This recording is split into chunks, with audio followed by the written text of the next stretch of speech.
नमस्कार, स्वागत है आपके अपने चैनल 5G एजुकेशन में। आज हम 8th ग्रेड अभ्यास पुस्तिका सामाजिक विज्ञान कक्षा 8वीं जो मध्य प्रदेश राज्य शिक्षा केंद्र से भोपाल से हमें सत्र 2024-25 हेतु बुक प्राप्त हुई है, उसमें सामाजिक विज्ञान में हमारा अतीत इतिहास, इसमें पार्ट 1 से लेकर पार्ट 8 तक दिया गया है।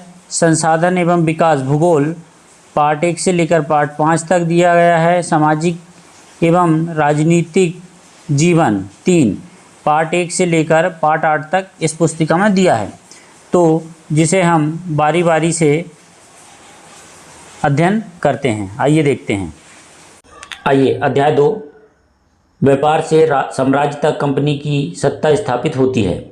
व्यापार से साम्राज्य तक कंपनी की सत्ता स्थापित होती है पार्ट के प्रश्न नंबर 1 देखते हैं। ईस्ट इंडिया कंपनी की शुरुआती व्यापारियों को किस नाम से जाना जाता था? तो इसका राइट आंसर आ जाएगा ए, फैक्टर। ठीक है, नेक्स्ट देखते हैं। फरमान शब्द का अर्थ है, फरमान शब्द का अर्थ होता है शाही आदेश। ठीक है, ये इसका राइट आंसर आ जाएगा। नेक्स्ट प्रश्न देखते हैं। मालाबार तट किन वस्तुओं के व्यापार के लिए प्रसिद्ध था? तो किन वस्तुओं के व्यापार के लिए प्रसिद्ध था? तो काली मिर्च और इलायची के लिए। बी इसका राइट आंसर लिख देंगे हम। नेक्स्ट देखते हैं।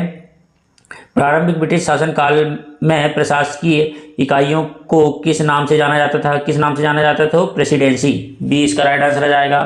प्रश्न नंबर 5 है। कुशासन के आधार पर किस राज्य को ब्रिटिश साम्राज्य में मिलाया गया था? किस राज्य में मिलाया गया था? अवध में। तो डी इसका राइट आंसर आ जाएगा। अब रिक्त स्थानों की पूर्ति देखते हैं। प्रश्न नंबर ए इसका है। 1651 ईस्वी में हुगली नदी के किनारे खालिस्तान व्यापारिक कंपनी ने फैक्ट्री आरंभ की थी। किसने की थी? ईस्ट इंडिया कंपनी ने, है ना। ईस्ट इंडिया ने। ईस्ट इंडिया कंपनी को 1765 ईस्वी में खालिस्तान प्रांत की दीवानी प्राप्त हुई।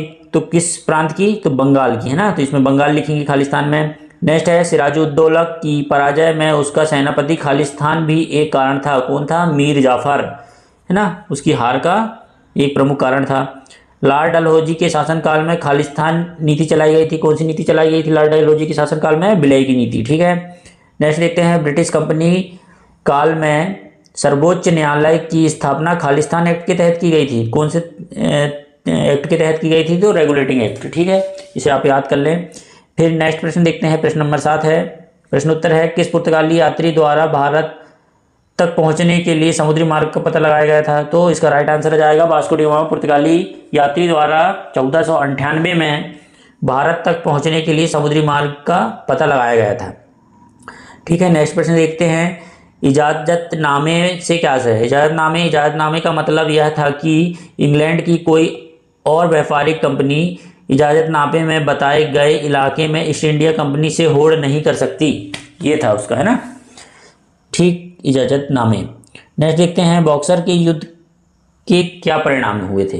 तो बॉक्सर युद्ध का सबसे महत्वपूर्ण परिणाम भारत की सर्वोच्च शक्ति सम्राट शाह आलम, उसका नवाब वजीर व बंगाल के नवाब संयुक्त रूप से पराजित हुए।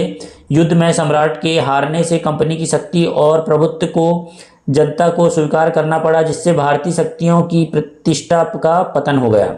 ठीक है, ये उसके परिणाम 10 है। पानीपत की तीसरी लड़ाई क्यों महत्वपूर्ण है?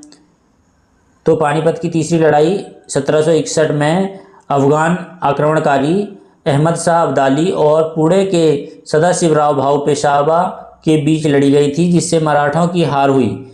यह मराठों की सबसे बुरी हार थी। इस युद्ध ने भारत में अंग्रेजों की विजय के रास्ते खोल दिए थे। ये पानीपत की तीसरी लड़ाई के महत्वपूर्ण थे, कारण थे, है ना। नेक्स्ट प्रश्न देखते हैं।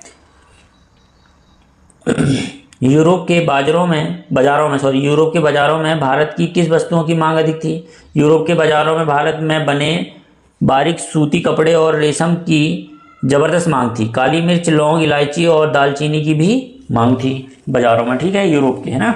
नेक्स्ट प्रश्न देखते हैं। सहायक संधि की शर्तें क्या थी? तो भारतीय शासकों को अपनी स्वतंत्र सेना रखने की स्वतंत्रता नहीं थी। देशी रियासत कंपनी की अनुमति के बिना किसी अन्य राज्य से युद्ध, संधि या मैत्री की अनुमति नहीं थी। ठीक है, ये सहायक संधि की शर्तें थी, है ना। नेक्स्ट है। वारेन हेस्टिंग्स द्वारा न्याय व्यवस्था में क्या क्या सुधार किए गए थे? सन 1772 में वारन हेस्टिंग्स द्वारा नई न्याय व्यवस्था स्थापित की गई है ना। इस व्यवस्था में प्रावधान किया गया कि हर जिले में 2 अदालत होंगी, फौजदारी और दीवानी। ठीक है। रेगुलेटिंग एक्ट के अंतर्गत एक नए सर्वोच्च न्यायालय की स्थापना की गई।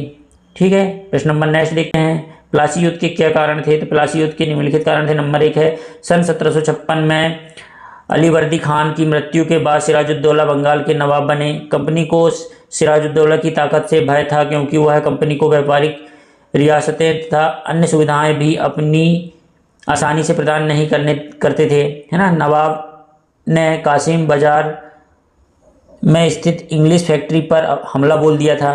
ठीक ना।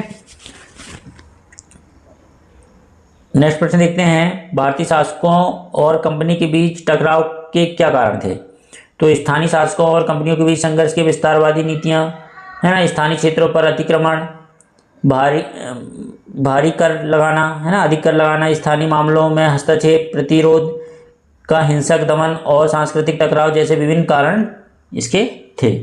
नेक्स्ट देखते हैं, यूरोपीय व्यापारिक कंपनियों में प्रतिस्पर्धा के क्या कारण थे? क्या कारण थे प्रतिस्पर्धा के? सभी व्यापारिक कंपनियां एक जैसी ही वस्तुएं खरीदना चाहती थी। ठीक है। सभी व्यापारिक कंपनियां अधिक मुनाफा अर्जित करना चाहती थी। बाजारों पर कब्जे की होड़ में व्यापारिक कंपनियों के बीच आपस में लड़ाइयां शुरू हो गई।